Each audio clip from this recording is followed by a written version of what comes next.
गोर लाग सब गोटा के मिथिलाक बैसार परिवार के तरफ से अहाँ सब गोटा के बिहार दिवस के हार्दिक शुभकामना। आ बिहार दिवस के अवसर पर हम सब अपन गौरवशाली इतिहास आ सांस्कृतिक धरोहर के बारे में किछ चर्चा करऽ चाहे छी। बिहार आ मिथिला एक दोसर के बिना अधूरा अछि। जेना बुझू एकेटा गाछक जड़ि दूटा फुनगी हुए। अगर इतिहास आ विरासत के बात कयल जाय तो जतऽ बिहार में सम्राट अशोक, चाणक्य आ भगवान बुद्ध जकाँ महापुरुष सभक भूमि रहल अछि, ओतहि मिथिला विद्यापति, दर्शन आ साहित्यक केंद्र रहल अछि। मिथिला विद्यापति जानकी माँ आ गार्गी जकाँ विभूति देने छथि।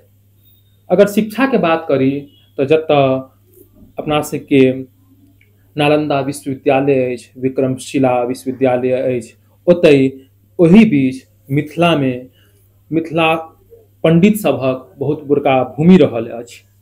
अगर संस्कृति आ कला के बात करी तो कतौ नहीं छुपल अछि बात कि मिथिला के मैथिली पेंटिंग सिर्फ भारतीयता में नहीं विश्व स्तर पर नाम केने अछि।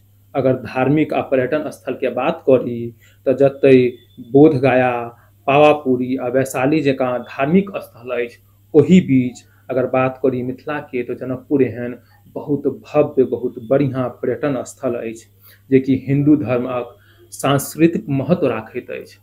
तो यह छला बिहार दिवस पर किछ चर्चा। आशा करी अहाँ सबके बढ़िया लागल हैत। अगर बढ़िया लागल हैत अगल बगल लोग के साथ शेयर करू। तब तक के लिए विदा चाहे छी। जय मिथिला, जय मैथिली।